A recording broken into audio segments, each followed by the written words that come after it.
I believe we are live. Welcome to another episode of Panakal Podcast for Geeks. I'm going to just check the audio really quick.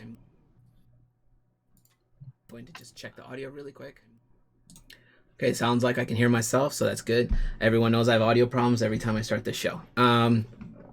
Today's episode is going to be about Sam Raimi, and my guests are John Petersen, Jabari Weathers, and Carey Drake. And I am pointing at you guys in order. Don't worry, unless somebody drops, then it screws us all up. So, I guess I'm looking at. I'm like, no, Jabari's over there. He's right there. Yeah, on your screen, he's probably different. You're screwing me up. Jabari and I were talking about trying to figure out what to talk about on the show today, and I don't remember exactly how we got to Sam Raimi. I think you made a comment to me about the movie industry, and that led us to Sam Raimi. And then I thought to myself, I was like, yeah, I haven't really looked up a ton of stuff about Sam Raimi in a long time, but I used to really enjoy his films, as even, I guess, all the way up until Spider-Man 3, which was a complete clusterfuck. But I don't know if I'd blame him for that, Yeah. He did the job he was hired to do. Yeah. I got thoughts about Spider-Man 3. Go on. I mean, we could start with Spider-Man 3 and branch off from there, because I was going to ask you guys what your first Sam Raimi movie was, because I'm curious, because I think, Carey, you mentioned, or it was John, somebody mentioned they knew a lot of stuff from back in the 70s. Well, I don't, not back in the 70s. I just looking at his IMDb page, and I noticed he did a ton of short films back in the 70s. But the first thing I saw of his was Evil Dead 2 when I was in like junior high, and I was like 13, 12, 13. And so, from there I would from there I was just like, kind of like, who is this director? And then it just kind of kept him on my radar until later on Army of Darkness came out, and then then it was all about Sam Raimi. Yeah, I think Evil Dead was. Give me 1 second. I'm just testing. Okay, we're fine. I'm sorry. I'm a little nitpicky about the audio. Go ahead, Carey. Oh well, I was gonna kind of second that, because Evil Dead and Evil Dead 2 were my introduction to him, and then later Army of Darkness. Of those three, Evil Dead 2 is my hands down favorite. And then of course, he did the Spider-Man movies. And wait, which one was your favorite? You what now? Which one was your favorite? 2. Evil Dead 2. Yeah. Now, I was always confused by 2. Like, it felt like a remake of 1. Mm-hmm. And it felt like they took the money they made from 1 and then did a better version of it. So Bruce Campbell gave a really good explanation of the connection between the two movies. So in Evil Dead, at the end of Evil Dead, so Evil Dead 2 is kind of it's sort of a half remake, and it kind of so like there's a scene at the end of Evil Dead 1 where everything resolves, and then Ash is standing in the forest or just outside the cabin, and then the camera, like an unseen point of view spirit demon or whatever comes running up to him, and he turns around and screams, and then that's the end. Right. And there, spoiler alert, and then there's there's a scene in Evil Dead 2 where he's like out in the forest, and he's like kind of jumping around looking in that very, very Sam Raimi style of camera, and then the spirit demon, the unseen demon, crashes into him and blasts him back, and he falls like kind of face down in a puddle. And so Bruce Campbell was saying at that point, that is kind of where the stories sort of converge. So you can basically watch Evil Dead 1 up to that point, and then pick up Evil Dead 2 from there, and then watch the rest of Evil Dead 2, and then it makes sense as one continuous story. So it's kind of like they got the budget to do what they really wanted with the first one, and so they ran with it.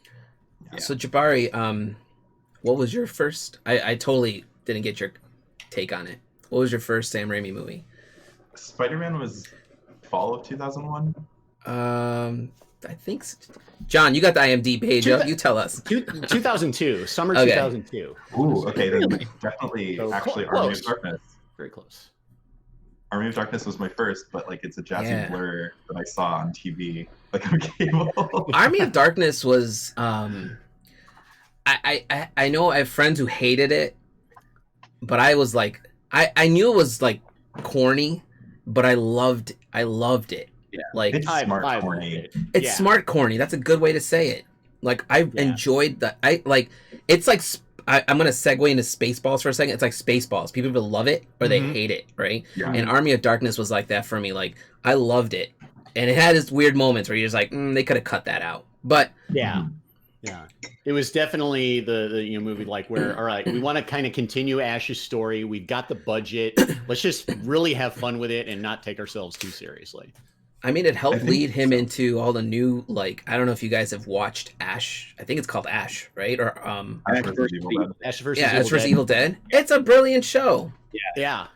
And Army of Darkness, I believe, is the key that helped lead, because it developed that character into like, take no shit. I'm gonna crack jokes while I'm pumping you full of lead. Yeah, you know? It's like he's this sort of wisecracking. Like he manages to play like especially in Evil Dead 2, he manages to play like the strong hero, but also being like, you know, the meek sort of department store clerk. Like at the same time, he manages to pull it off, and so he's really vulnerable. Yeah. And they play it for laughs, but also it's something that like really gives you this ramp to kind of like connect with Ash. Yeah. Yeah. Like, how would you be in that situation? I don't think I think I might snap a little bit and start cracking jokes to keep myself from going completely bananas, especially if you're by yourself in a cabin with a big demon. They never really show you. I guess they did show the demon at the end of 2, right? Wasn't it like a giant head?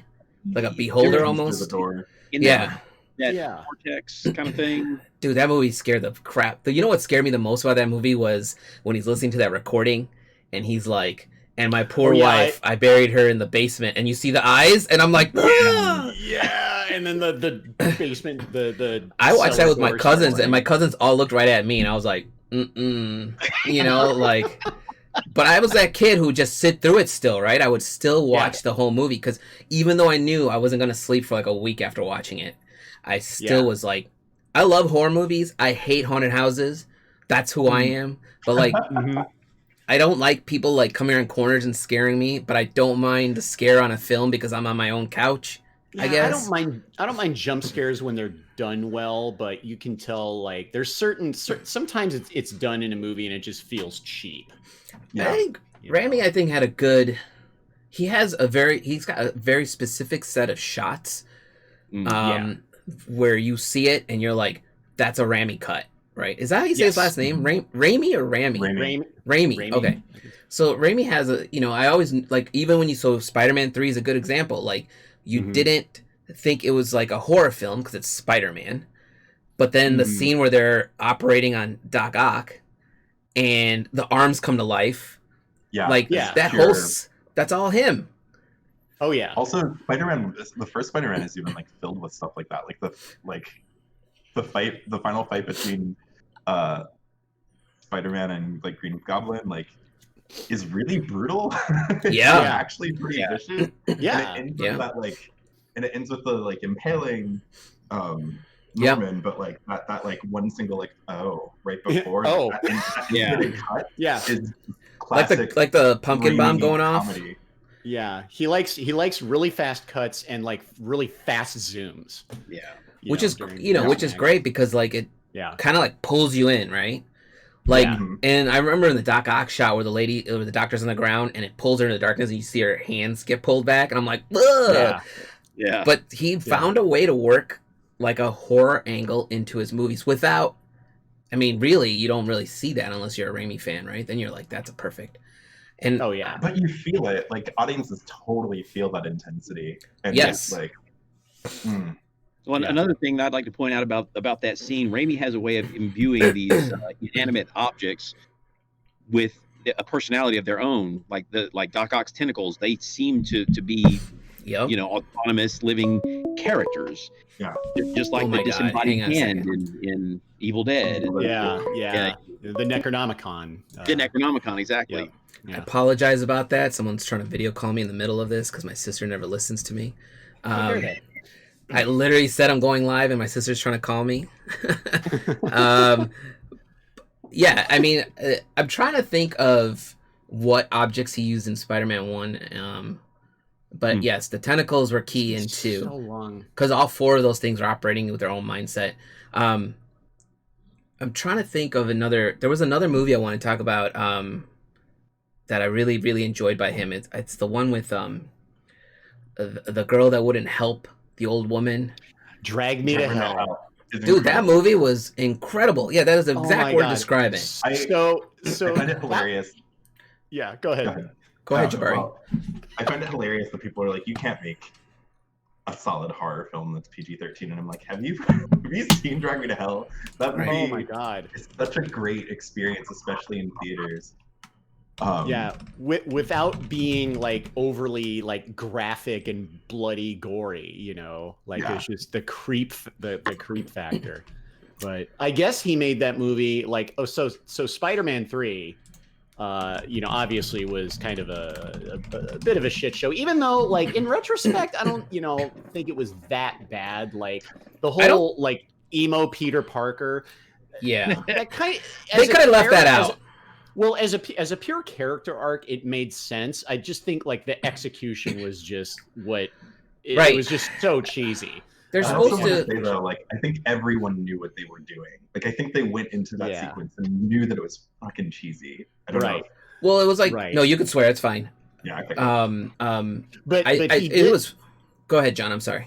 Oh, I'm sorry, but well, I was just saying like he did like so Spider-Man 3 like originally like it was the studio at like late in the game they wanted to introduce Venom as a villain, and so then that just made the plot kind of go off the rails with all these levels of complexity. And by the end of Spider-Man 3, Raimi was, I guess, so disillusioned with the big budget Hollywood superhero blockbuster that he decided to get back to his horror roots with Drag Me to Hell is kind of where I was going with. It's therapy.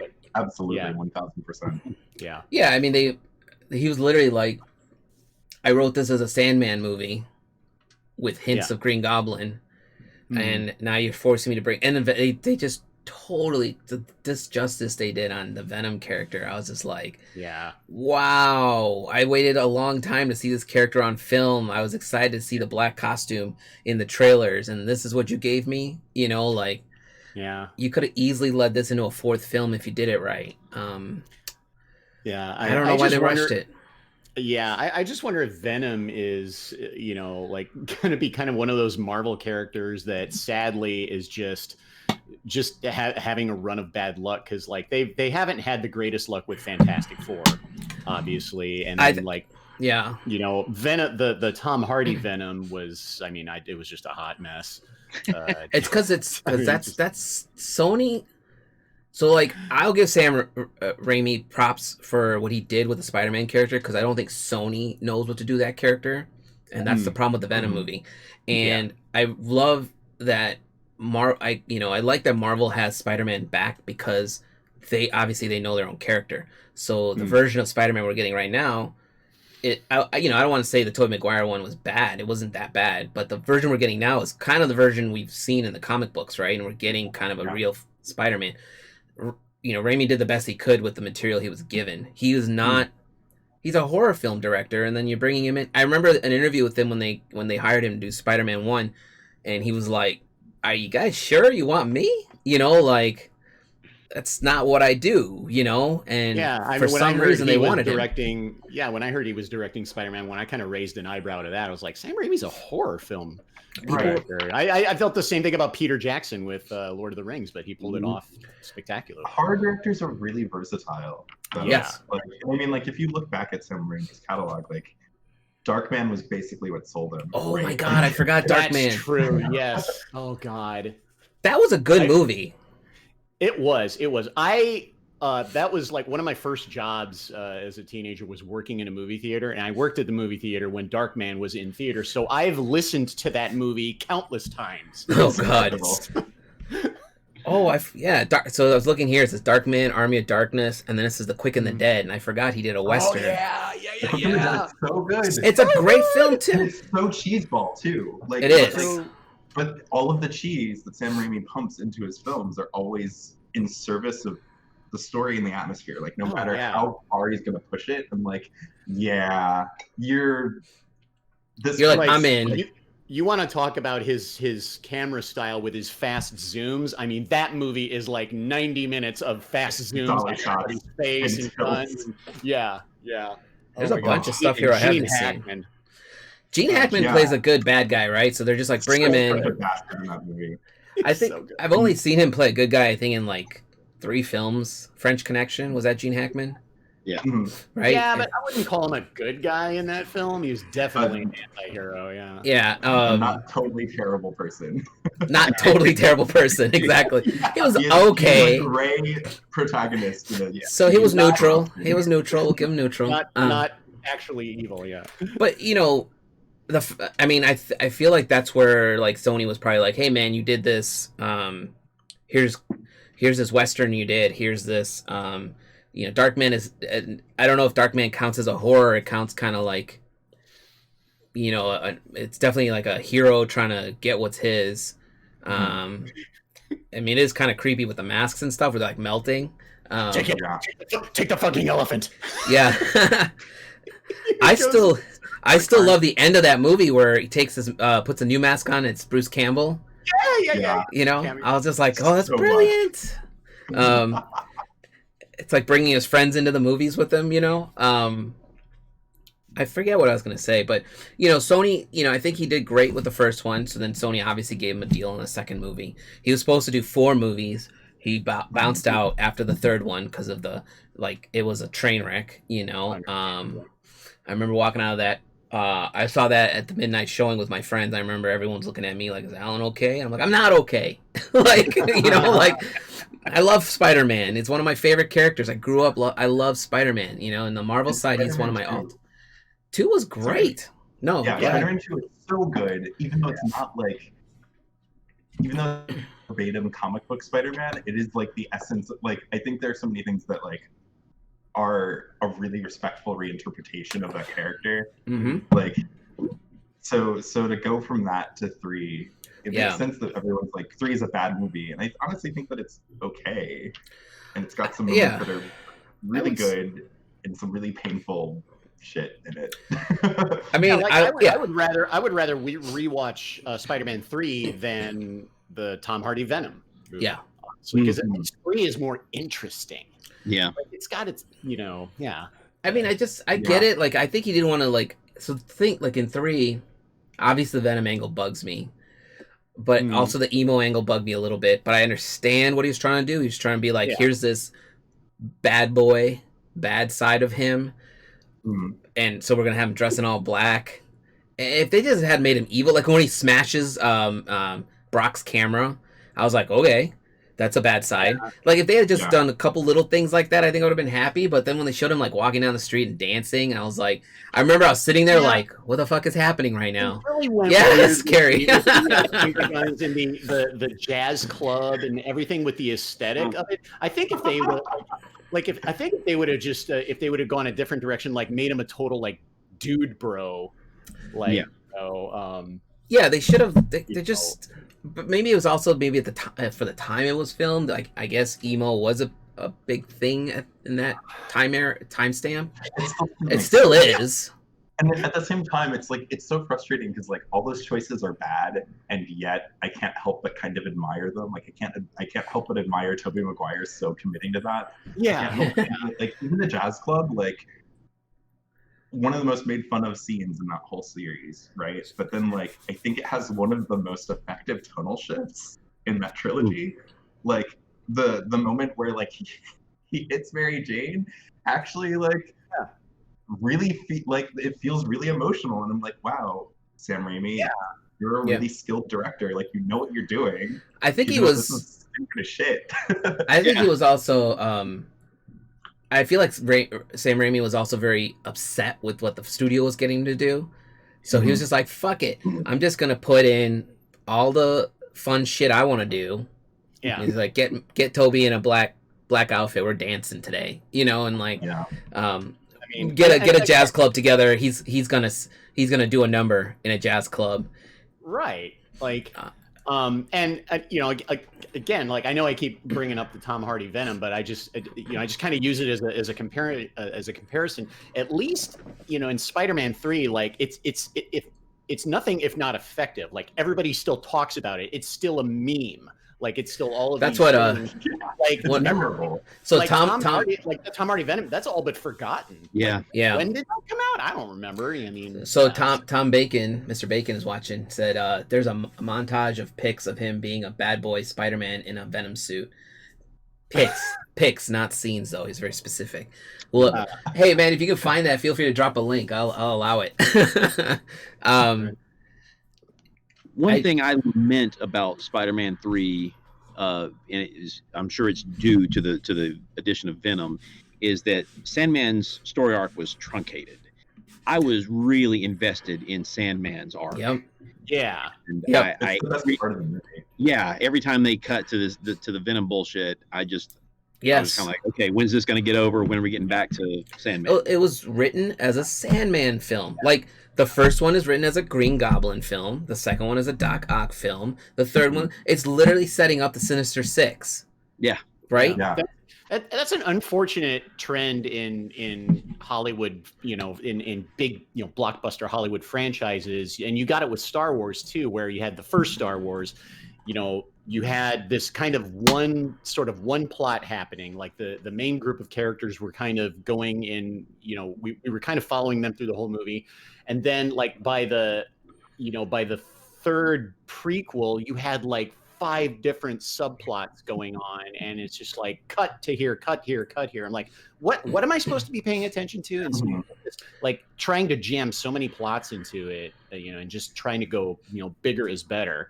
It's unfortunate. Like that's usually as a result of studio executives. It's always studio executives. I will say, in the case of George Lucas, like, I think that he could have told the stories that he was trying to tell with the prequels with the 7.5, 8 hours that he had to work with across those 3 films. And I think that like there were good thematic reasons to try to tell all of those stories at once. He's just actually not that good of a storyteller. So even though that's what I would say about we're allowed to segue, Jabari, so don't worry.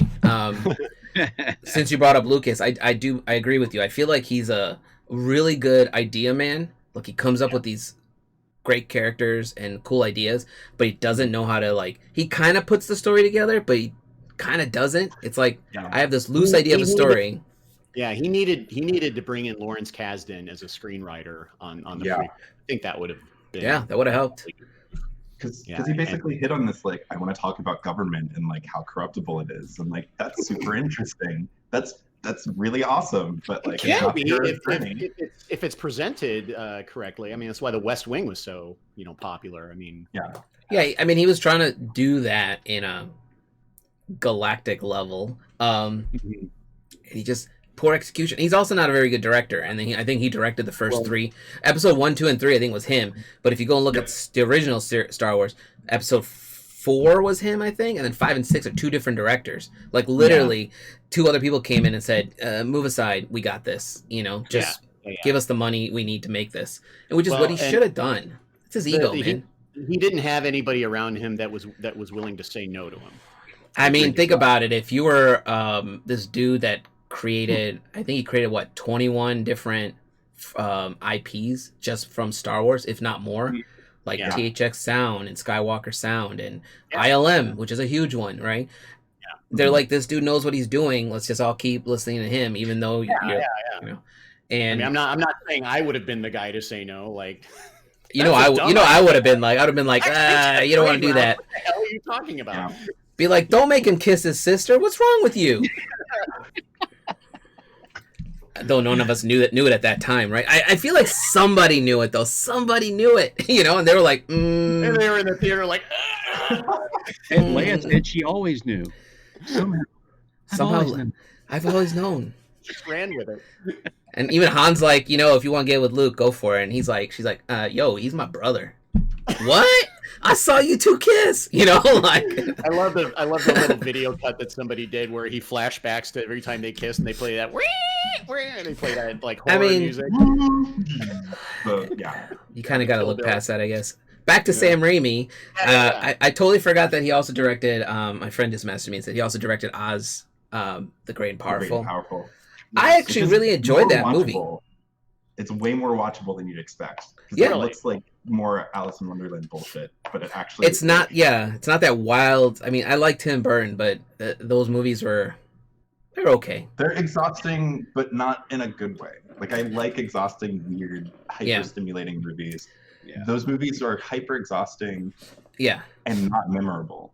I mean, we could do a whole other show on Tim Burton, because I really enjoy, like, Edward Scissorhands is one of my all-time favorite, it's like top 5 films. Like, my friends are always like, why do you like that movie? And I'll just say it real quick. I think it's because Edward is actually the best character in that movie. Everybody else in there is a freak, and they treat him like he's the freak, okay? Yeah. He's the only character in that movie with heart. So, the female. I worked in the movie theater when that was in theaters. So again, I've heard that. I've seen it a few times, but I've heard it many. But Burton's another example of a director who's like shifted away from their old stuff, and I love that Raimi's going back. He's gone back after Spider-Man and started doing his own stuff again. Like Ash vs. Evil Dead is a great one. Yeah, that's what I saw. You and I were talking about this. I was like, what has he been doing? And he's producing a lot. He did like Drag Me to Hell, which is a great film. And then yesterday night I figured out that he is the director of the new Doctor Strange movie for Marvel. I'm so excited for that. Like, I can't think of a better choice. Actually, like, I'm glad. I thought that Scott Derrickson was actually really good for Doctor Strange. I love that first movie. Yeah, me too. And I think it actually has the best ending of the MCU so far. It's the most character appropriate. The villain is kind of big, but like Strange's arc resolving that way and like watching that sacrifice over and over is like really painful. I think that movie's really fucking cool. But because it's a total you see the total evolution of that character, right? Yeah. And I think that Sam Raimi's going to make it truly weird. Yeah, I'm excited for Raimi to do it, but I'm also a little. It's like now he's coming back to the big studio again.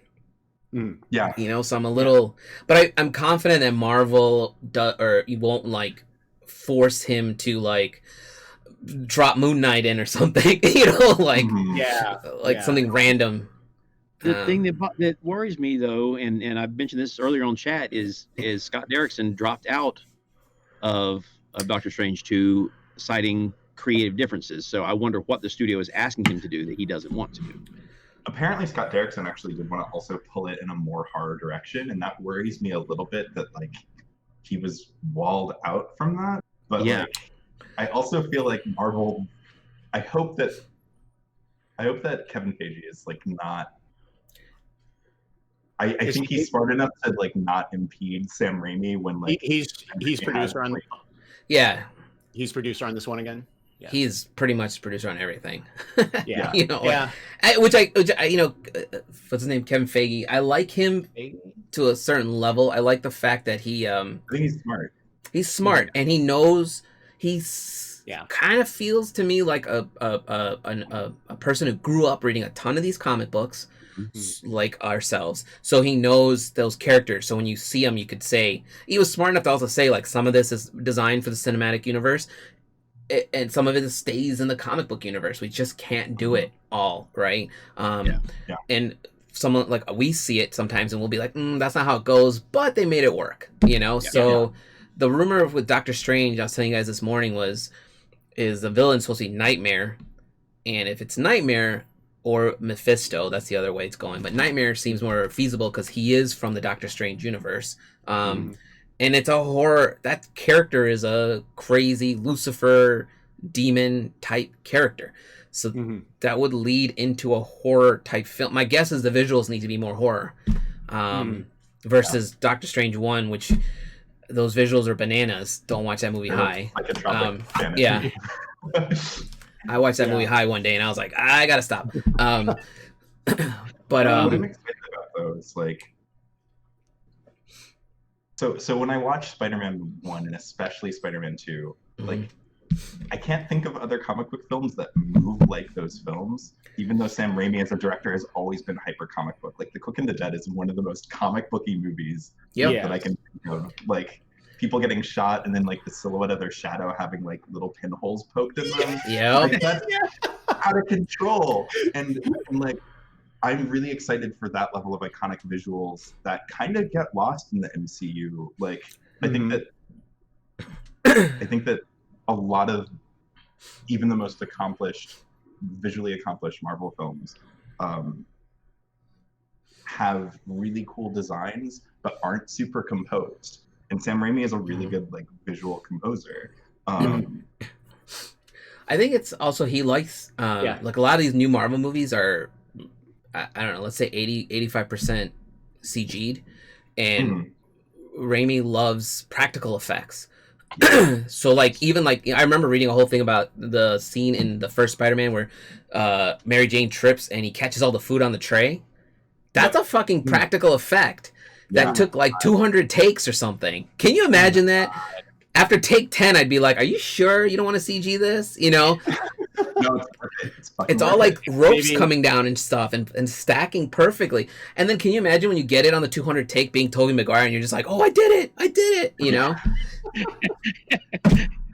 Like I can only imagine how at some point it became a fun game to play, right? Yeah. And he does a lot of those practical effects. You don't see.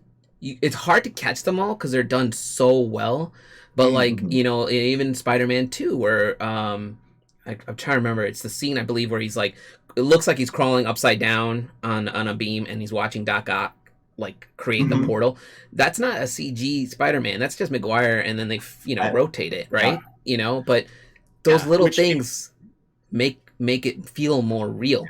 Yeah, anytime you can use like a really good camera trick or perspective trick, which is they did a lot of that in Lord of the Rings, and mostly it was because early 2000s CG was still I get it.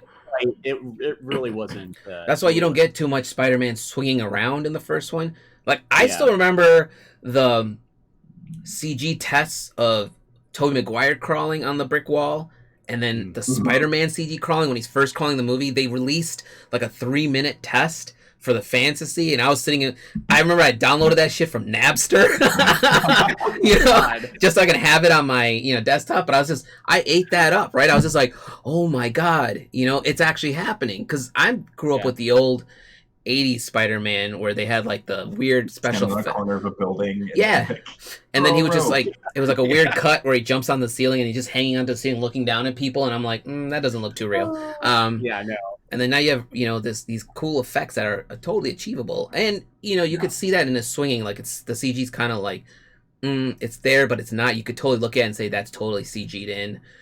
And it ramps up a little bit in the second one. You could tell because they brought in like the hands were actually the technology from the Matrix, I would actually stand by the CG work in Spider-Man 2 even more than Spider-Man 3 because like that Spider-Man 3 actually leans on it so much where like entire are like these long takes, but they're like long takes where we're following these CG characters and it just looks really video gamey and bad. Like, Spidey 2, like, and this is one of the other things that makes me really excited for Doctor Strange. Like, something about horror directors that get a budget is like I think they're really used to working closely with their editor, and like because of that, Spider-Man 2's sequences, like the action sequences in that, feel really distinctive because you can tell that he planned so much around each edit, and that comes down to even the visual effects. So like better character animation plus like really sequenced out stuff feels really good. Like I still think about the bank fight, and even more than the train fight in some ways, because the train fight's so linear, but the bank fight has all these little like character fighty moments that feel really good, and all these interesting ticking clocks that are interestingly choreographed and juggling a lot of narrative things at once. I can't wait to see that unfold when you throw in a bunch of different multiverses in the middle of like the that whole bank scene with the clock where Doc Ock breaks the pieces and throws it down, that's like straight out of like the early Spider-Man video game. Like I remember like, holy crap, okay, you're gonna jump to a video game, okay. And the train sequence I love because that train is the L train here in Chicago. That they filmed part of that here, but I was like perfect. But I also liked the little things where like I was half and half on when he's tossing people and he's like webbing them up and stuff. I was like okay, but I loved like the little stuff like how he swings to the building, he runs across the building and he jumps back, and I'm just like that's cool Spider-Man level stuff. And you see that a lot more now with the Tom Hardy stuff, which I like because that's how Spidey fights. He uses things around him because he's a goddamn Spider-Man. He's gonna stick to walls. Yeah. Tom Holland, you mean? Or Tom Holland, yeah. What did I say? You said Tom Harding. Oh, Harding. Sorry, Tom Harding. I like you too, man, but not that much. Yeah, I love Tom Hardy. But... I mean, you're great as Mad Max. Oh my god! As a second character. Speaking of practical effects, Mad Max. Holy crap! Dude, I read a very interesting thing about Mad Max the other day. That the director only set up all his shots to be straight shots. Mm-hmm. So the camera was keep the eye line. Yeah, you keep the eye line straight at all times. Like none of his shots were like, let's try this cool angle, you know? Yeah. So I'll just like put the camera down, shoot. And I thought to myself, that's how I film movies when I was in my teens trying to film movies, right? I never thought about like, you know, fancy angles or anything. I was just like, camera's there, look right at the camera, shoot the scene. And there's actually a brilliant way to film it because your audience is constantly focused on that. Right. I had another Sam Raimi thought. Not enough good things to say. I mean, so like, and part of that was like George Miller was also working really closely with Margaret Sixel, like when she was like editing everything because there's so many cuts that they had to make. Yep. I mean, that's what you have to do with like. So if we want to talk about Lucas for a second, I feel like he didn't work closely with his editors because there's so many errors in the movies that have not been fixed, even though he made all these special edition movies. George, you incompetent, lazy fuck. Like, Ben Kenobi versus Darth Vader in the 6 seconds where he's fighting with a plastic rod. You had time to make a special edition movie. You couldn't fill in the lightsaber effect. Come on, man. Yeah, like that's still in there. Yes, Carey, exactly. Boba Fett in Jabba's palace where the film is reversed. It's like it's a little nuances like that. As a fan, I get it. It's like I think he leaves it in there because Star Wars fans are just like, it's quirky. It's a cool little error that's in the movie, and you're like. Fucking fix it, man. If you're gonna call it a special edition, fix this shit. But also, my point is, he didn't work with his editors closely enough. I feel like you could tell when a director, whoever edited Memento with Christopher Nolan, that was an editing nightmare, I'm sure. Yeah. Oh God. But they got it done. Might have been an editing dream because it was so planned through. Yeah, it's if your director is thinking about the editing process rather than relying on your editors to fix the movie. Yeah. I still remember that they didn't win an Oscar for editing. They gave it to like Black Hawk Down or something, and I was just like, "Fuck this shit!" Like, Memento was edited amazingly. Like, I can't even imagine trying to splice that movie together. I stopped paying attention to who wins Academy Awards long ago. It's just meaningless. Like, yeah, I get it. I'm just saying, you know, like a good editor, like the woman who edited again George Lucas. The woman who edited the first Star Wars, I think, was his wife. Right? Yeah. Everyone who talks about this basically saved this movie because his version of it was like made zero sense. And again, that comes back to he's a brilliant like idea man. He just doesn't execute well, which is fine. Just surround yourself with people who are going to help you execute your amazing idea. It's a collaborative process. The weird thing is, like more people could have pushed back on George Lucas in a gentle way, in a way that he would have appreciated, because he obviously watches a lot of films. Like, totally. The original trilogy is such a pastiche of like other really worthy influences. I'm trying to. Does anyone know who Sam Raimi's influences are? I think I try to look that up and I didn't come up with much. I don't think he's ever really talked about it. Ooh. You know, not sure. Honestly, I think that like that's part of Sam Raimi strikes me as a really interdisciplinary person. Like I actually think that he's really comic booky across his films because I think he's a comic book nerd, and not just superheroes, but just in general. Like he has a really sequential way of looking at things. Well, it says here his favorite movie is The Treasure of the Sierra Madre, which I think that's what Humphrey Bogart wasn't that directed by what's his name, Tom Ford, who did a lot of like 40s and 50s adventure. I could be way off. I mean, I've never seen that. I don't want to go down the IMDb rabbit hole here, but you'll actually find me on there if you search. Nice. But well, yeah, and I was just curious because you know, like a lot of people will, like a lot of horror directors will only name horror directors as their influences, right? But if you look at like again, I don't keep meaning to go back to Lucas, but his influences were a lot of like indie, like Japanese film directors and westerns, and you know, it's like all over the place. Like if I were to make a movie, my influences would definitely be Star Wars is one of my favorite movies, but then I also loved westerns as a kid, like The Good, the Bad, and the Ugly.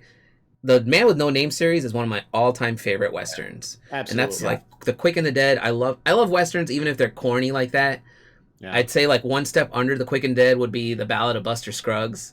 Like if you haven't seen that. Oh God, yes. It's like that's so good. It's fucking so good. Brothers. Coen Brothers, right? We could do a whole podcast on the Coen Brothers. We'll do a podcast on the Coen Brothers. But like also like them direct a comic book film. Yeah. That would be interesting. When I was in junior high and high school, that was the period where I was super into two genres, horror and Western. I couldn't get enough Westerns. I like caught up on all of the Sergio Leone spaghetti Western, Once Upon a Time in the West, all that. And then that's so good. And then that's where I discovered Sam Raimi and like all of his films and the Hellraiser and Hellraiser series and just all those like late 80s horror influences. Right. Here's a good question. Have any of you guys seen the new Wes Craven? Oh, Wes Craven. Yeah. What happened to Wes? We can talk about that later. Well, I miss Wes Craven. He died? Oh, that's right. Yeah. Okay. Died back in 2015. That's right. Oh yeah. That's right. I forgot about that. I was wondering, like, I haven't seen a movie from him in a while. He was pristine with his stuff, man. He knew exactly how to scare the bejesus out of you. I was gonna say, like, has anyone seen the new Evil Dead, the remake? Oh no. I wasn't. I've heard good things about it. I don't know if Sam Raimi produced it. My friend who's a huge horror buff, he's like, have you seen the new Evil Dead? I was like, no, I haven't seen the new. He's go, they should have just named it Blood. Sam Raimi produced. There's just apparently he produced The Grudge. I didn't know that. Oh, he's produced. Yeah, both American remake dudes. I've never seen past the first Grudge. Honestly, that was enough for me. I haven't seen any of the Grudge movies. Like I saw The Ring, and that was like, like after that I kind of sort of fell out of like modern horror because that's when it's kind of started to merge into the whole Final Destination, I Know What You Did Last Summer stuff, which I'm not really into. The Final Destination, I Know What You Did Last Summer stuff reminded me a lot of R.L. Stein's Fear Street books. If you ever read those as a kid, a teenager. That's getting a Netflix series, I'm pretty sure. Okay, great. Really I mean, I enjoyed those books. I read them. Like, I took them out. I read them all the time with my sister and I. We loved R.L. Stein. Jabari, I'm sure I'm missing out on a lot of really good stuff. Like I don't know. I mean, we could send you a list. I heard the Insidious series was pretty decent. I don't know. It's a cool idea. Yeah. Like elevated horror, like the A24 stuff that's coming out. Yeah. I'm definitely gonna do a whole show about horror with Jabari. You know Miranda Meeks. You should get on here with me and talk about horror stuff. Yes. Okay, cool. I actually had a question for Jabari. When you and I were talking about which topic to pick, you also had said, you said we said we can discuss, and I'm going to quote you on this because I wanted to understand more about what you're talking about, and I hope I'm not putting you on the spot, but you said pieces of media that entertainment markets learned the wrong lessons from. Yeah, okay, cool. So this is like one of my favorite things to talk about, even though I'm struggling to pull together many examples of this. Sure. But the big two that I can think of are what Hollywood learned from Scream, speaking of Wes Craven, and what late 90s to early 2000s anime learned from Evangelion. Okay. Two totally different episodes. So like, I'm going to focus on Scream first. I think that a lot of people looked at Scream and they were just like, yeah, like let's make like postmodern meta horror, and forgot that Scream, even though it's like funny and satirical and such, actually has like characters and it has like thematic elements to it that are really well thought through. Like that movie really goes into the gender politics of slasher movies. Oh yeah. And flips them in a really profound way. It takes the trauma of those characters seriously, even though like it is a very funny film. And then you get to something like I Know What You Did Last Summer, or Final Destination, or like any other like Valentine.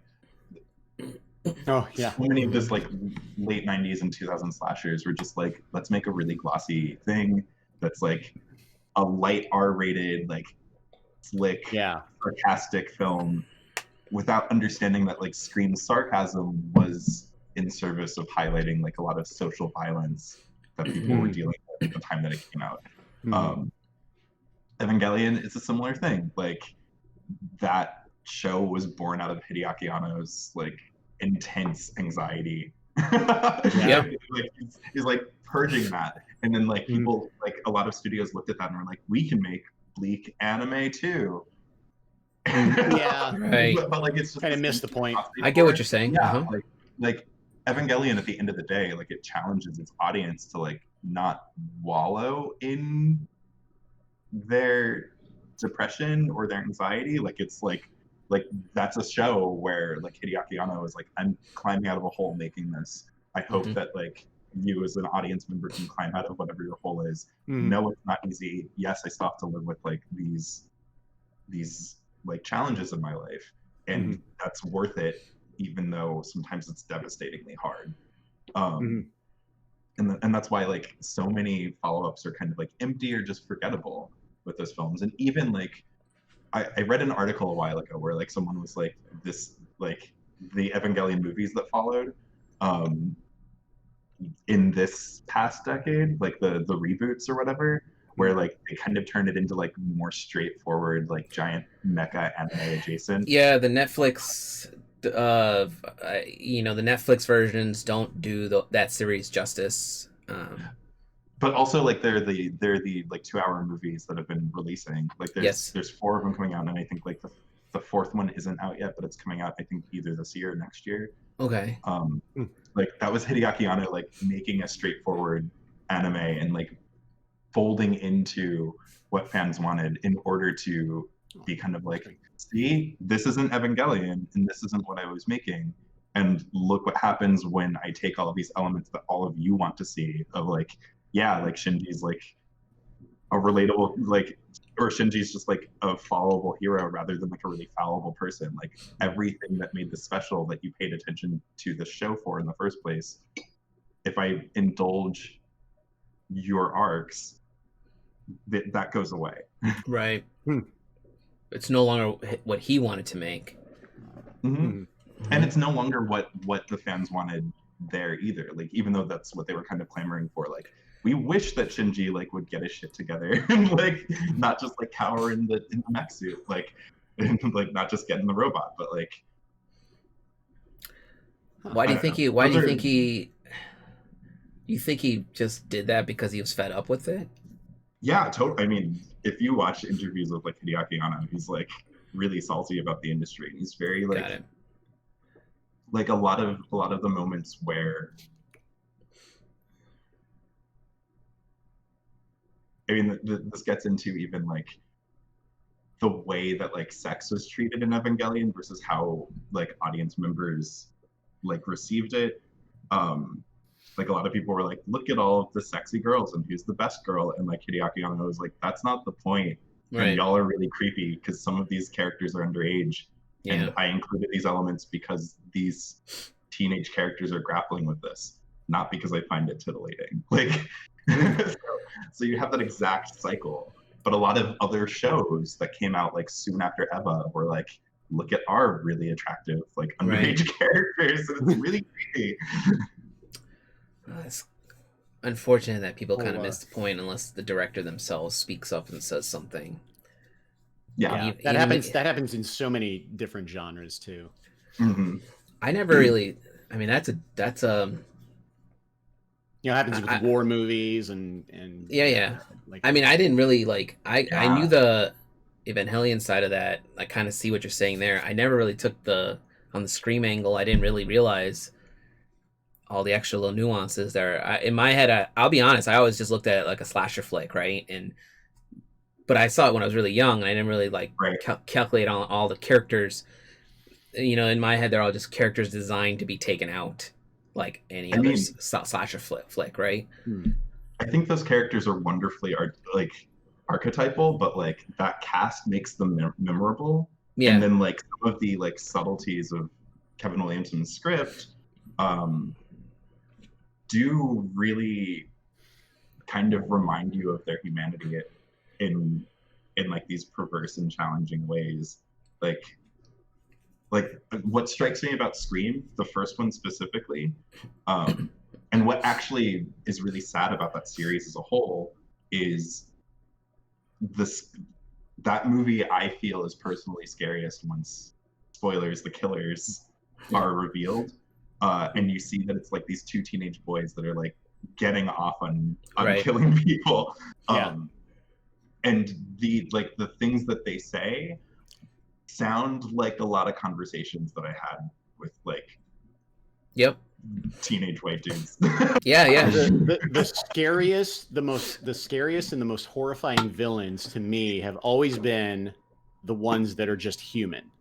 And those always end up being the most dangerous of adversaries in really any genre. Like any zombie movie, it's never the zombies that undo the characters. It's always other humans, and that's why as a fan of horror, I'm also a fan of history and just the evils that have been done by historical figures in real life, just make any horrible thing Doc Ock could ever do child's play.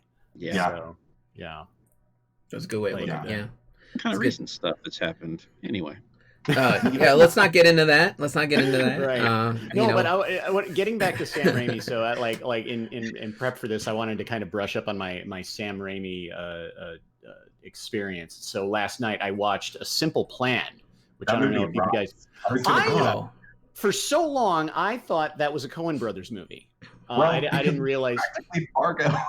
I know. Maybe that's kind of what prompted that. But yeah, I watched it last night, and it's an amazing movie. Don't give away the ending. I haven't seen it yet. No, but it's like a noir crime. I love noir. I like noir films. You'll love it. It's super great.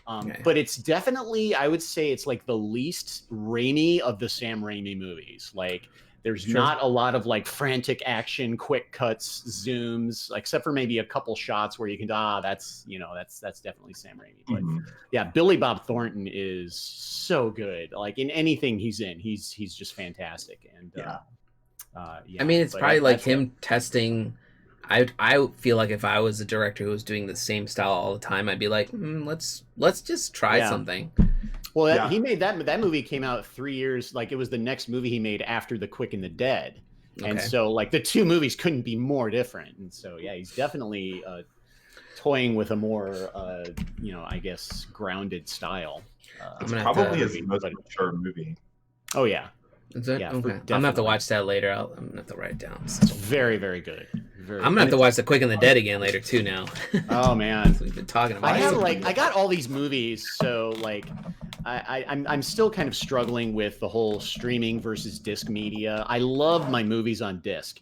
And, years ago, I started, like, I had, like, all this massive collection of DVDs, and then I started transitioning. It was like, all right, there's a handful of movies that I need to actually, like, I absolutely need to own these movies on disc forever, whatever disc media becomes, like as high a resolution as it becomes. And so I've got my handful of movies, on Blu-ray, and now I've got a 4K TV, but I don't have a 4K player. But so I've been playing movies in my PS4 on a 4K TV, and I need to like get rid of all my DVDs because they look like dog shit on, like, playing a DVD in a PlayStation 4 on a 4K TV is just like in a little box because it's just like not the equipment. It doesn't know what to do with the signal. It's like everything's like upscaled, and it's just like, oh god, let's just stream it. And so now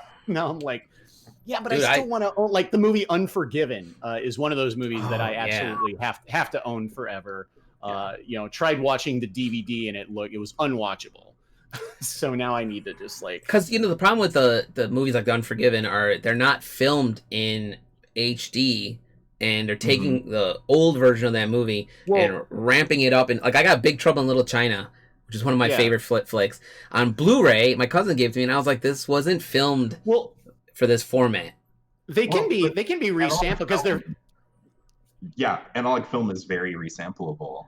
Yeah, like it's film, like, right? Physical film is the highest resolution there is. But, I get it. Right, so.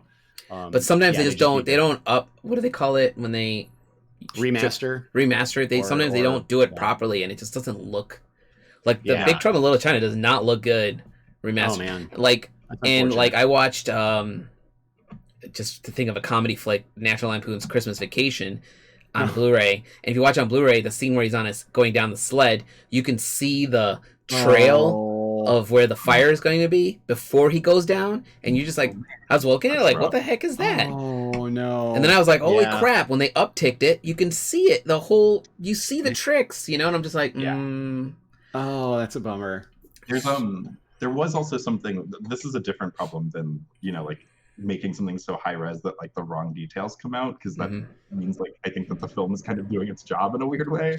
But, but like I know in the late 80s and early 90s there was also a shortage of like quality film stock, which is why like a lot of films have this really fuzzy, interesting, like, kind of easy quality, especially like in like the mid 90s.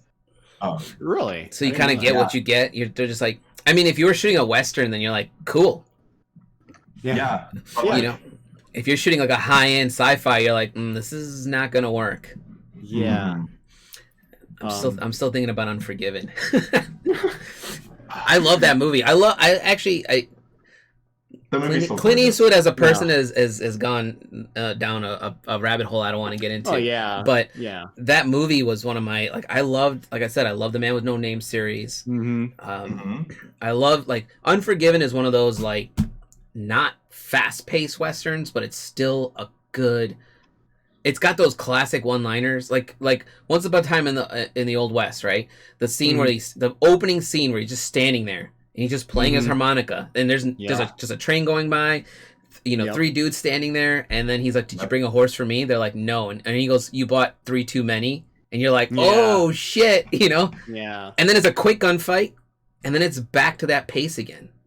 Yeah. Right. It doesn't next cut isn't him riding off on a horse, Right. And in Unforgiven, like where he walks in that bar and he's like, any man who doesn't want to die, step back, because he's holding a goddamn shotgun, and you're like, just the delivery, right? And he shot an unarmed man. Well, he should have armed himself. Yes. Yeah.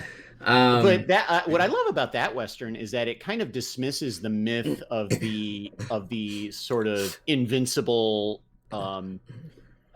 flawless gunfighter that can knock the wings off of a fly no matter what he's doing. It's like, he's this notorious character that probably killed a lot of people in the day, but we see that disuse and age has faded his skills over time, and maybe he never really was that good. Maybe it was the legend around him that made him that good. And it really, I love how it really explores that theme and shows that a real gunfight is not necessarily, it's very chaotic and sloppy and awkward.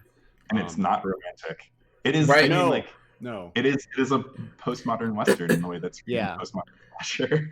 Yeah. I mean, I want to talk more about it would be interesting to pick apart each of the characters in Scream, because now I'm gonna have to go add Scream to my list too, because I haven't seen that movie in a long time. Yeah, it's been like I said before, I never analyzed it from the perspective of each of those characters being specific traits, I guess. Archetypes, that's the word I want. I mean, they are on one hand, I'm not saying that Scream has the deepest characters of all time. Sure. But I think that there is something that's more memorable about them. And they do serve. Wes Craven and Kevin Williamson used those archetypes to serve at least an actual societal conversation in the way that I think the best horror does, that a lot of slashers in particular I think forgets to do. And I don't know, that movie, I would love to watch that movie with you actually, because I just love watching it. Hey man, I've been we'll talk after the show. I don't want to give away all my secrets. I was about to say something that I do with friends later, but no, everybody doesn't need to know that we watch movies. Yeah, totally. We should all sit down and stream the movie and watch it, because I'd be like we should do some Sam Raimi, some films too, because I feel like his for the Evil Dead movies, I feel like he sticked with your typical, there's the cool guy that gets the girl, there's the ditzy girl that's with the cool guy, then there's the girlfriend that's in love with him, and then there's Ash, who's this kind of like an everyman. He's just like, I came along for this trip, I'm totally not comfortable being out in this cabin, and now we found the Book of the Dead. And then he's like that, he's got that like, maybe we shouldn't read from this, guys, because there's always that, there's always that friend who's like if I was on a camping trip with a bunch of you guys, and Jabari and I would probably be the first two to duck the fuck out, because you two mofos are typical white characters that would read that goddamn book. Human skin. Guys, this is important. This is interesting. Yeah, and then we'll be like, hey man, the two colored people in this group are gonna go get some drinks. We'll be back, and then we'll just fucking get over that bridge and never come back again. I've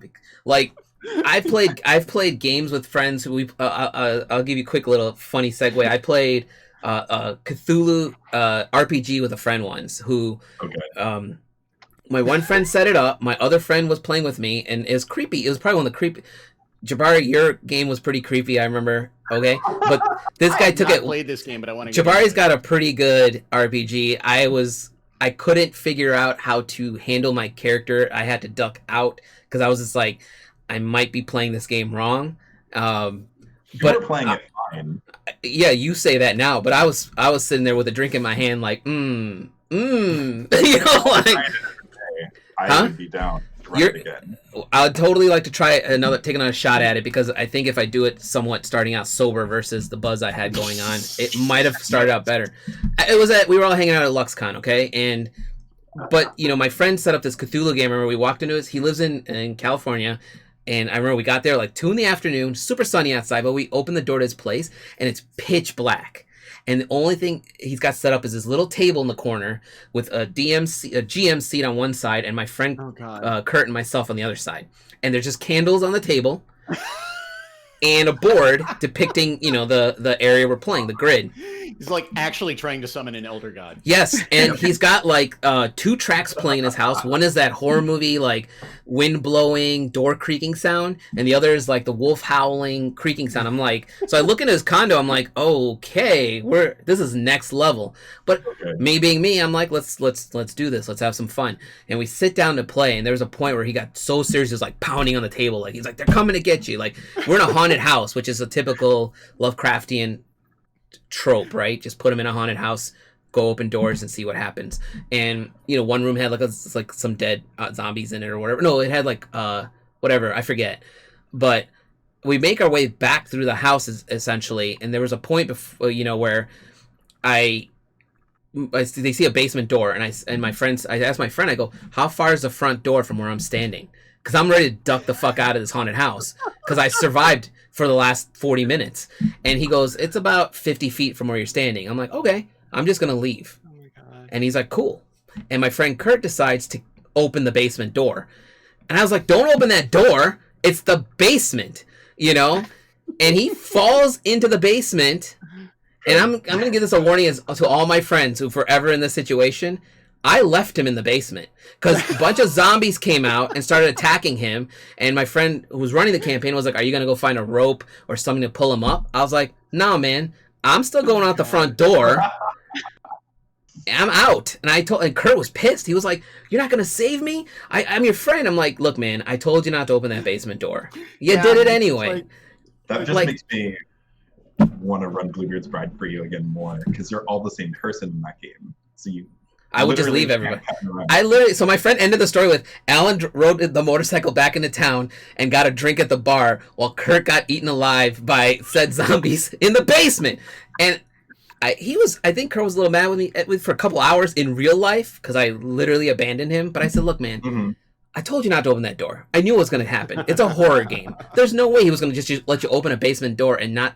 What did you think was going to come out? A bunch of balloons? It's a horror game. But then after the game was over, like I said, this room is we got tickets to Hamilton. Yeah, exactly. Pops out. It was so the whole condo was still so scary. Like remember I had to go to the bathroom and I was like, dude, if you've got a friend waiting in the hallway to scare me, I'm going to knock his lights out. So just tell me right now. That's how next level this fucking game was. Which, as I thought about it later, I thought that was actually a brilliant fucking way to run a campaign, because you put all your friends. I forgot why I brought this up now, but it's a mood, you know. And I think like I remember, because I was thinking, like, you know, with the Raimi films, like when he puts you in that, like when Ash opens that book, you know he shouldn't open that book, but he's gonna do it. And then the mood is there when he's reading it, and then the second mood is when he fucking turns on that recorder, and you're listening to that archaeologist or whatever talk about his dead wife. Like I bring that up because that scene scarred me as a kid, man. Like I was scared to go in my own basement, right? Because in my head I was like, there could be something buried down there that is slowly coming to life, you know? And then when the one page he needs goes down there, I'm like, just put the shotgun to your chin and blow it, man, because best of luck. Best of luck, dude. You're going down in the basement. There's something down there that's definitely going to attack you, you know? Basements scare the shit out of me to this day. Like, my family thinks it's funny to be like, send Alan into the basement and get stuff. Alan, a grown man, is super scared of going in the basement sometimes. Like, my parents' house has 2 crawl spaces, and there's always that. Creepy. There's always something. I remember, you know, as a kid going over to my grandmother's house, and she would sometimes have me run down into the basement to get a jar of something she kept. You know, she would can stuff and keep all this stuff under the stairs in the basement. I would have to go down and get it. The light switch to the basement was down at the basement level. Worst place possible.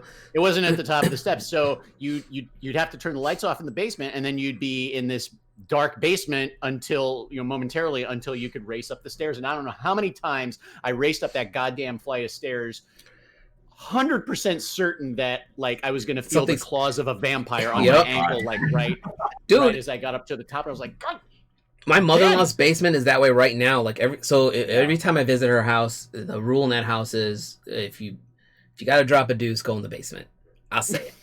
And it's creepy down there, and I had that same feeling when I'm running up the stairs. Like you ain't shitting in a good bathroom. Yeah, go to the basement, and I'll go to whatever. It's a nice basement bathroom. Okay, it's like an Al Bundy style. It's totally well done. But the rest of the basement is a creepy basement, and every time I'm walking up those stairs, without fail, I'll walk up slow too. Sometimes I'll be like, "Fuck it, I'm just going back upstairs." I get that feeling that something's walking up with me. Like I always, I'm like, "Whoa, what the fuck was that?" Yeah. And I think I chalk part of it up to be me being fucking weird and probably seeing things. Maybe I see dead people. I don't know. But the other half is my horror movie intake is your brain is just like fucking with your head all day, right? Like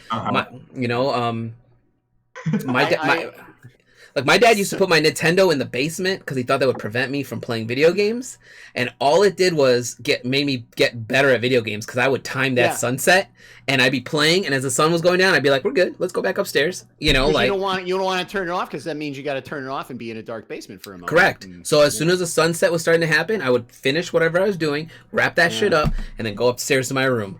I would watch a horror movie like the next day. You know, like.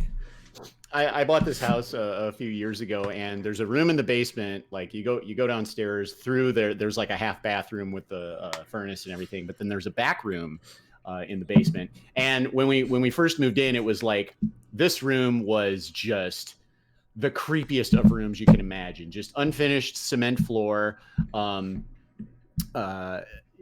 You know, and it had this fake what is it? It was the same material as wood paneling, but it wasn't wood. It was like this flowery wallpaper pattern, and it was just the creepiest goddamn room because it was just like, and then one single light. We that's the worst. Jokingly, like we would call it the murder room. Just swinging one little light, just swinging in the middle of the room. You're like, this is how I die. We started calling it the murder room, and that's what and even though like now, like I've been remodeling the house, you know, piecemeal, and so we've I stripped out all that old board. I painted the cinder block walls. It's all white, like it's much brighter now, and I'm putting new lights in and everything, so it's a lot brighter, but we still refer to it as the murder room. And one of these times we're going to be out in public and call it the murder room, and people are going to think we're actually murdering people in our basement. So I mean, even like fun. I mean, it's just because the thing is, I feel like all of us probably think this, I don't know what your level is, but I've watched so many horror movies. All those thoughts go through my head when I see something like that, right? Like the creepy, like what's down here with me, like this is where it puts the lotion in the basket. Oh God. Like my wife and I finally, we finally signed on a house, but we looked at some homes in Chicago where the upstairs look beautiful. I'd be like, this is a great old house. It's well kept. And then you go in the basement, I'd be like, nope. Oh God. Like I was like, this is where they bury people. Old houses, like an old Victorian Queen. I'm like, why does it look so nice on the top floor, and it looks like they murdered a bunch of people in the basement, right? Like, I've been in a basement in a old house here where I got like this vibe, like something was down there with me, and I was just like, we're definitely. I told my wife that, and she's like, you're just being weird. I'm like, no, that's People never hung out in basements back in the day. It was always just a place to store stuff or keep a furnace or to flee when there's a tornado. Like now, like in old Chicago houses, people have died in those houses for sure. Like we looked at a house built in like 1912 and like somebody died in this house. There's no fucking way this house is over 70 years old and somebody has not kicked the bucket in here. Like it's haunted. Like creepy. Yeah. Yes. This is about creepy stuff. Yeah. Okay. So I'm not going to say who it is. This is a family member of mine has a house, and the last owner of the house offed himself. Oh. In the kitchen, and when you walk in, even though they painted over it, it's on the ceiling. Oh my God. Every time I walk in, I just like. Oh damn! Yeah, it's so. You can't hide blood, man. Yeah, that's like so. The house we signed on right now, like, it's been on the market since last August. But like, I looked up the photos online are like garbage. So my agent and I was like, why has this house been on the market so long? I'm like, did somebody die in it? And he's like, no. He did his due diligence and looked stuff up. He goes, it's just bad photos online. So I feel like and also I think it was for sale by owner for a long time. But in my head, I was like, I went and looked at it with my friend Greg, who's also my attorney, and it was hilarious because we were both looking around and I was like, it's a beautiful house. And I'm like, it's weird. I'm like, I wonder if it's haunted, And he was just like, ha ha. And I'm like, I wonder if they moved the stones, but not the bodies, like, and only he got that reference, right? And I'm just like, you get me, man. But like every time we've been in there, there's a movie that messed me up as a kid. The Clown messed me up as a kid. Yeah. Because I hate fucking clowns. Has Sam Raimi done any movies with clowns in it? He should. No. I was going to say, on an interesting take from Sam Raimi, because I'm trying to bring us back to Sam Raimi, but I love the way he does twist, like, I don't want to call him like M. Night Shyamalan with the twist endings, but like Drag Me to Hell had a brilliant, if you haven't seen it by now, spoiler, the twist is hardcore, man. Yeah.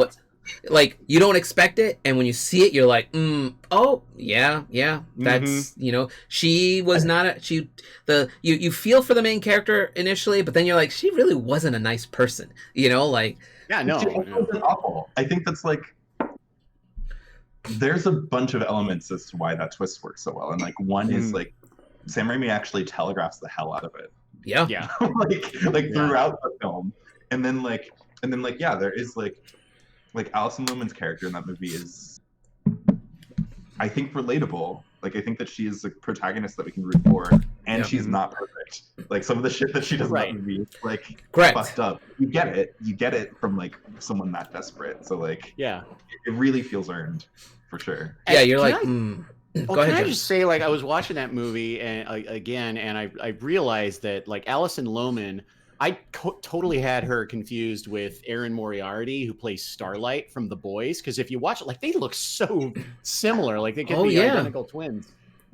They look so much alike. But but that was just a fun, like, so many, like, he really tapped into this sort of gerontophobia, like fear of old people, in that movie. Where, like, is that what it's called? Like, yeah. Like, I was like reading, I read a comment somewhere where somebody, like, they watched this movie as a kid, and I'm like, first of all, it's not really a movie you should be watching as a kid, but whatever. Kids see horror movies all the time. Kids see horror movies. And he's like, after that, he was like afraid of his grandmother. Like, he didn't want to go to his grandmother's house. Damn. For the longest time. I mean, oh man, that's a bummer. Depending on your grandparents, I could see that being super creepy. Like my grandparents, fortunately, were not creepy. No.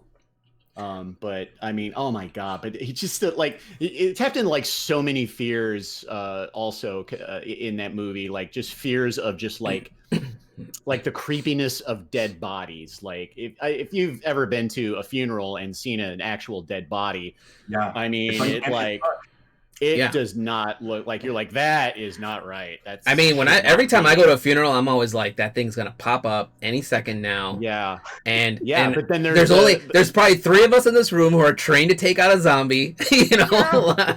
But then there's I know how to kill grandma again. Don't worry. But he projects it on such a hilarious level, like the scene where she goes to the gypsy's house and they're having the funeral. And she stumbles back, and then there's the dead body right there, and then she falls down, and the dead body falls on top of her, and all the embalming fluid comes out.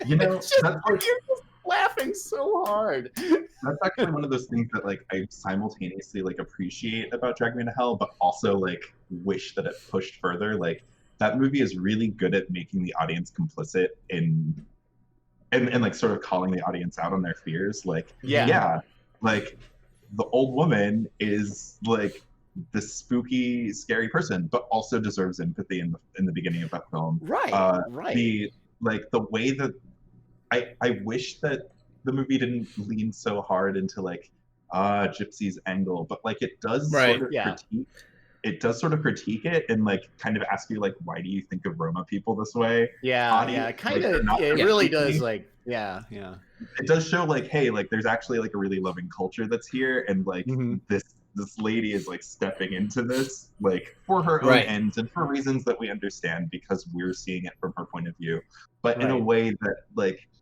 isn't all that considerate. No. I think he's trying to make a point, so he does that on purpose, right? He purposely is.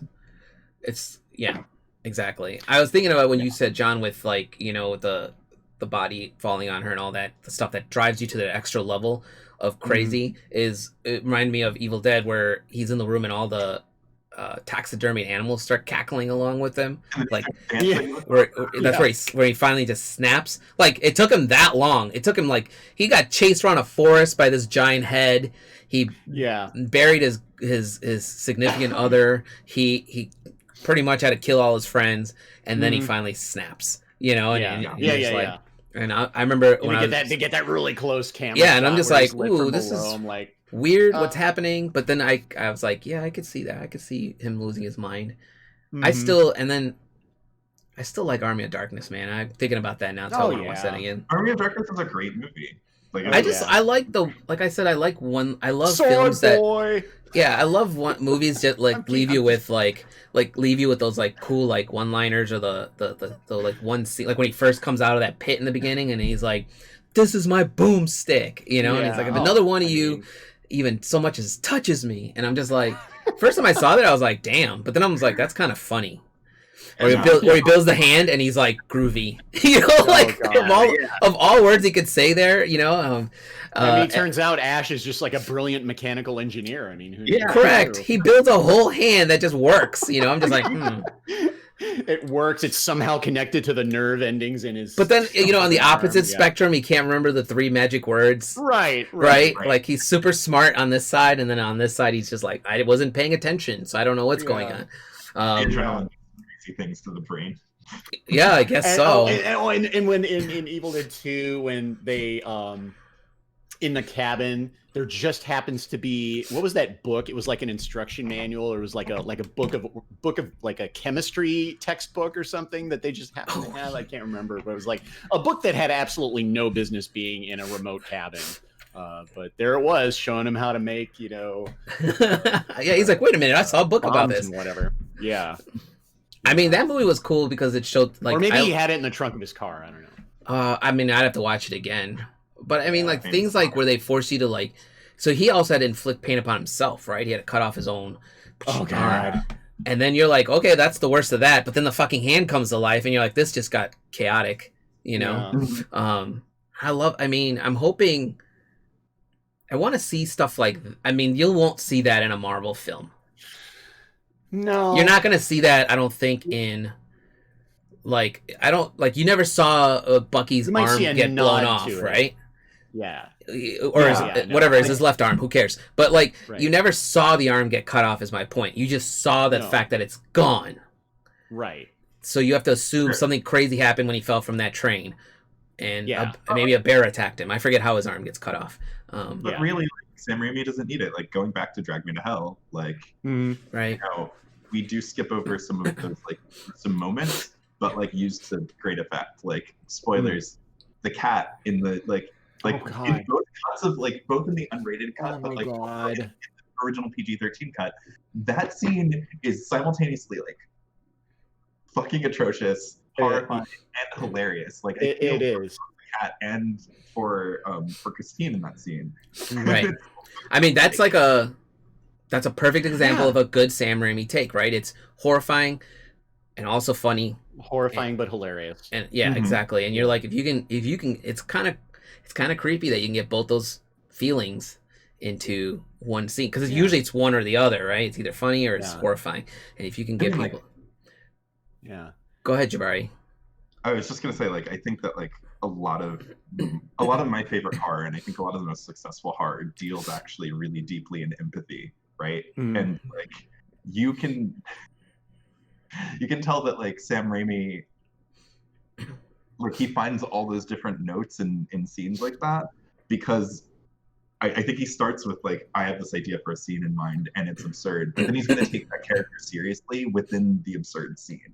Like, so like, because he's like willing to feel that pain as a director and also put his actors through hell, and his actors are game for that, then like the audience walks away from that scene and is like, wow, that like really affected me. Like, this is totally absurd, and yet I can't shake the feeling that I have from what just happened. Right. That's I mean, it's brilliant directing when it sticks with you like that, basically. I mean, like, so, you know, we're about an hour and 20 minutes in, so probably about 10 more minutes maybe, and we'll cut this, but sure. Because I know we can talk about horror. We'll do I'm going to do, like I said, a whole segment with Miranda Meeks. Jabari, we'll talk about this after the show. I was going to check the date, but I'll double check with you and let you know. So I'm looking at the IMDb. He's got he's going to be he's got a movie coming up, World War III, that he's directing, which that sounds pretty ambitious. I mean, I'm not sure what that's about. Oh man, I mean, if it's trying to do a weird history thing, that's good luck. There's really nothing on it on the IMDb page. There's no synopsis or anything. But then he's also going to be directing the Kingkiller Chronicles. Ooh, really? That makes a lot of sense. That's cool. That makes a lot of sense to me. Yeah. I like when Sam Raimi does fantasy. What other? I mean, talking like, what other fantasy has he done? Like Oz? I mean, like, but also Army of Darkness. I guess. Duh. I mean, go ahead. No, I was gonna say. I mean, he's very versatile. I mean, I like the fact that. Oh yeah. He could shift into a Western. He can shift back into a horror. And Army of Darkness, like you is right, it's a fantasy, and it's a fantasy horror. Is there such a thing?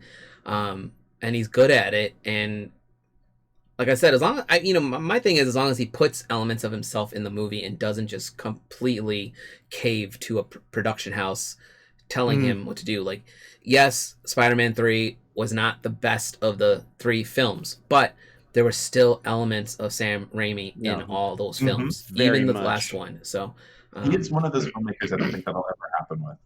Yeah, and I'm confident in that too. Yeah, because he's very. I'm gonna do this my way, or you guys can just. I mean, if I had a bunch of money sitting in my bank account, I'd be the same way too, right? Yeah, you get to a certain point. Yeah, you get to a certain point as a director where you're like, I'll take on this project, but I don't no meddling. Like I have final say on editing and story and everything. Like I think he's to the point where he can do that. Yeah, right now. Especially since the movies where he gets those final calls are so proven. It's like, oh, your instincts are consistently good. Maybe we should listen to you. I mean, you want to hope that's why that's why Sony cast him as. I mean, like I said, there was an interview where he literally was like, I don't know why you want me. This is not something I'm comfortable doing. But apparently, he got a fat paycheck, so he's like, let's take a stab at this and see what happens. Yeah. and he did great. Like I said, I love those movies, and I know we got the Andrew Garfield ones mainly because he stepped out of Spider-Man 4. He was like, I'm out, and then they're like, do we continue? Retain the rights. Yeah, I mean, Sony still kept the rights for now, but they didn't want to do a Spider-Man 4 with Tobey Maguire because there's a whole different director, and that means you get a whole different feel from it. So then we got another reboot, and then we got to see Uncle Ben die again. Well, wasn't like by that point, wasn't Tobey Maguire also just kind of sick of? He was done after the third. When they started shifting things in the third one, he was out. Yeah. All the actors in that third film were upset with how that went down. And it's not understandably. But... And the Andrew Garfield ones were not bad. But they're frustrating. They're frustrating is a good way. I mean, I enjoyed the advancement in the technology behind the films. Like, they look good. They're not written that well, We just didn't need another Spider-Man origin story by that point. That's what I liked about Spider-Man Homecoming, right? Tom Holland. I was like, don't fuck this up twice, Panakal. But when when you see him talking to his friend, and his friend's is like, and then you got bit by a spider, and he's like, yeah, man, and then I'm shooting webs all over the place. Done. You never had to see. You didn't have to see Uncle Ben die for like the 10th time. God, like Uncle he was. Ben. That dude's like, please stop. He's like, I think it'd be great if they if kind of as an ill-advised move, they made another Spider-Man origin story with Sean Bean playing Uncle Ben. That would be incredible. That'd be hilarious. But he's so meta, like he's always looking at the camera, like. On a Sean Bean take, I was just talking to my friends about what's his name, the guy who plays Vision. What? Paul Bettany. Paul, yeah, Paul. Like I was saying, like I think Paul Bettany's going to be the new Sean Bean because he's just keeps getting like he was Jarvis and then he was killed and then he was Vision and then he was killed and then I'm just like I think Sean Bean still holds the trophy here because it's like he's like every single he has 26 steps. 26? Something like that. Yeah, I feel like he actually won't take on projects where he dies in That's films smart. anymore. I remember watching The Martian, which amazing movie. How are they gonna kill him here? I remember watching it at the end. They're doing kind of an epilogue thing where he's like holding he's a golf instructor for some reason. I'm like, all right, where's the lightning bolt? When's the tree gonna fall on him? Like, yeah. I mean, it took 26 deaths for him to be like, I don't want to die anymore. Yeah. I mean, I remember Game of Thrones. Like, I never read the books, and I watched the series, and I'm, right when he gets off, I'm just like, I guess I should have seen that coming. So, but most movies you already know what happened. Like, if you read Lord of the Rings, you know what's going to happen to Boromir. Oh, yeah. I don't want to get into Lord of the Rings talks. We got about oh my God 3 or 4 minutes left. So if there's anything else you guys want to talk about, Sam Raimi. Go ahead, Jabari. I wanted to bring up a Raimi adjacent thing. Yeah, sure. With like the soundtracks for Spider-Man 1, 2, and sort of 3. Like They're actually good. Danny Elfman's so good. And then I really it's interesting, like I feel the switch in Spider-Man 3, like when they switch to Christopher Young composing. And it's odd because I expect something better from him because his score for Hellraiser is so fucking good. Oh right. Yeah. Wasn't Danny Elfman? Hellraiser. Danny Elfman was what was the band he was in? Oingo Boingo. Oingo Boingo, yeah. Like I remember reading all that stuff. And, he was another one. I think his first soundtrack was a Tim Burton flick. Mm-hmm. I can't remember which one now, but I remember his interview. He was literally like, "I don't do soundtracks, but let's see." And he's so good at them, though, right? And I love the soundtrack for Edward Scissorhands and Spider-Man 1, Spider-Man 2. They're fantastic soundtracks. They have that even like Spider-Man's. Yeah, his main theme has that it pumps you up. Like you can imagine the sequences that are happening when that song comes on. What was that movie that he scored? It was in the late 80s, I think, and it was starring Bobcat Goldthwait and a horse. Oh, God. You remember that? I know what you're talking about. Yeah, Danny Elfman scored that movie, and I can't... I'm sure he's done some weird projects. Oh, yeah. So he's like... But I did want to say one more thing before we pop out. Yeah, we're fine.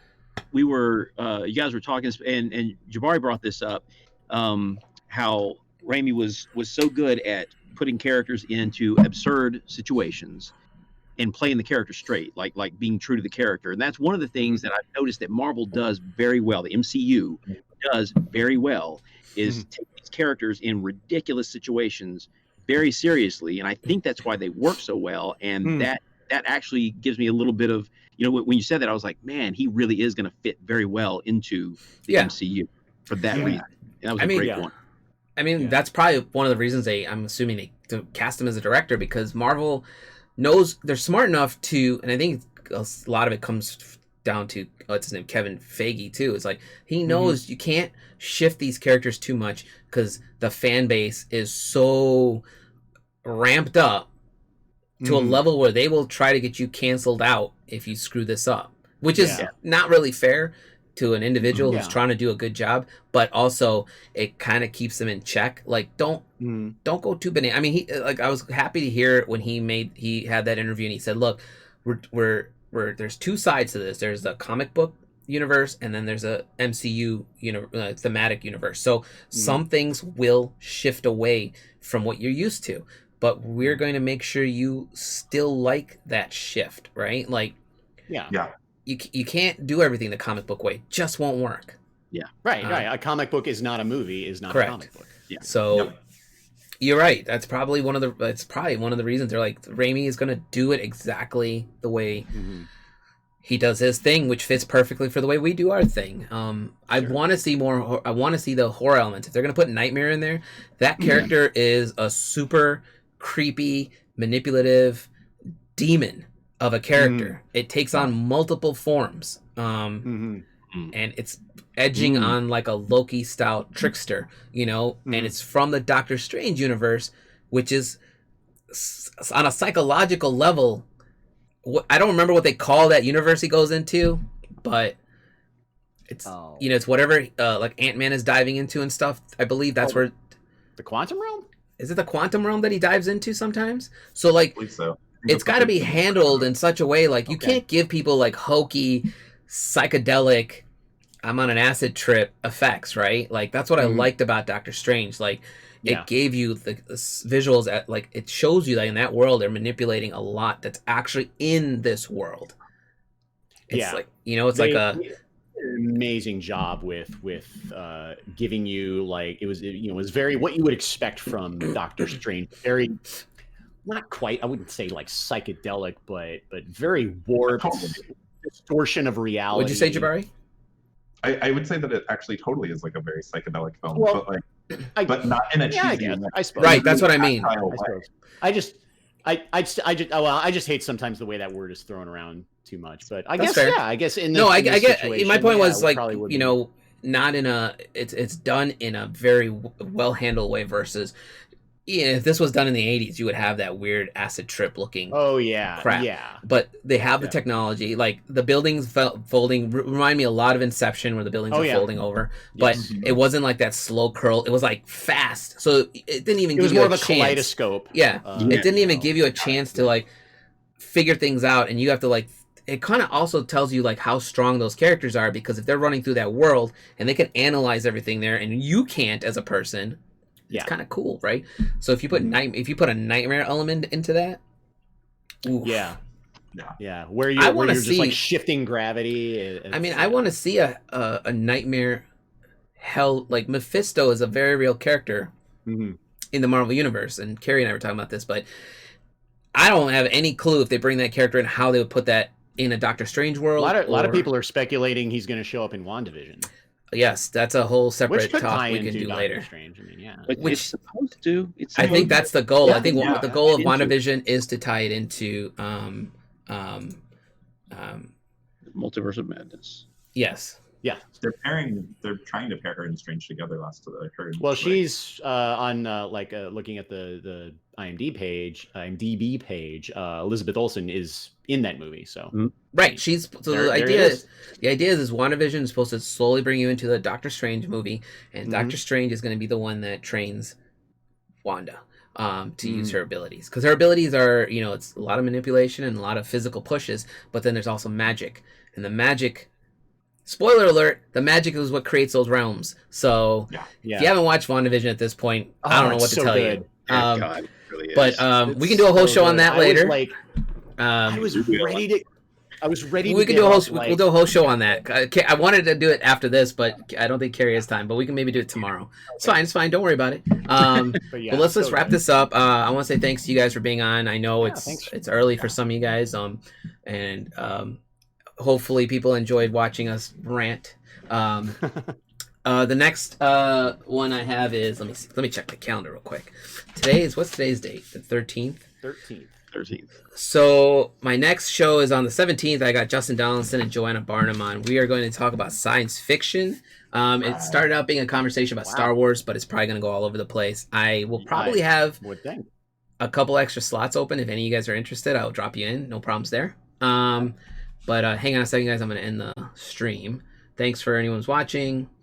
Please give me a thumbs up and follow me. Don't give me any hate.